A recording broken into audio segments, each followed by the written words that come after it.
Hi, and welcome to the summary and analysis of Romeo and Juliet, Act 1, Scene 1, lines 1 through 55. If you're an educator, don't miss my Teaching Romeo and Juliet series, which is a whole other thing, also on this website. Finally, this is not a spoiler-free video, fair warning. But if you're good to go, then take the wall and bite your thumb, as we dive into the nonsense that is the start of Act 1, Scene 1.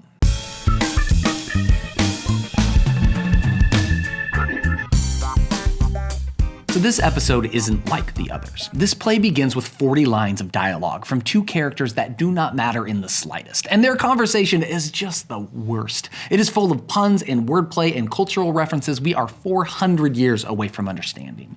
I will take you through it beat by beat, but I decided to pull this from the rest of the series because this is only for the deepest of nerds.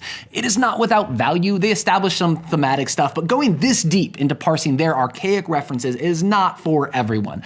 Feel free to skip this whole episode if you want. The Act 1, Scene 1 episode will give you the broad strokes, and as a bonus, you will get to keep your dignity. No?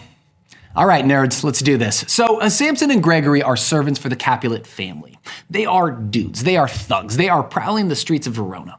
Sampson starts by saying he will not carry coals. This is a contemporary cultural expression. It meant to submit to insults. Gregory picks up on that, saying that if they did, they would be colliers. That's someone whose profession is to carry coals, which is a menial and lowly job. Basically, they won't be servants, except they are servants, but ignore that. I mean, and we be in collar will draw.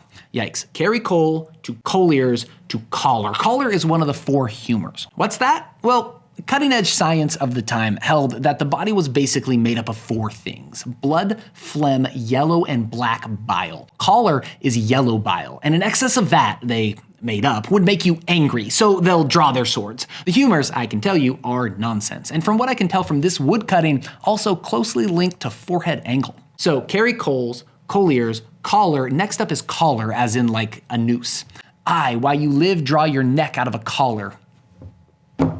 You see what he did there? So skipping a few lines, they start talking about the hated Montagues, referring to them as dogs. The next part that will trip you up comes when Sampson says, "I will take the wall of any man or maid of Montagues." Okay. 1600s Verona, not a lot of sanitation or indoor plumbing. So I'm told people in second floor bedrooms would simply chuck the contents of their chamber pot out into the street. Anything already in the streets would run into the gutter, so the safest place to walk would be up against the wall. Gregory points out that women usually walk against the wall because of chivalry, and Sampson makes the slightly rapey joke of, "Therefore I will push Montague's men from the wall and thrust his maids to the wall." From there, the talk turns to discussing virginities, maintaining erections, and keeping it classy.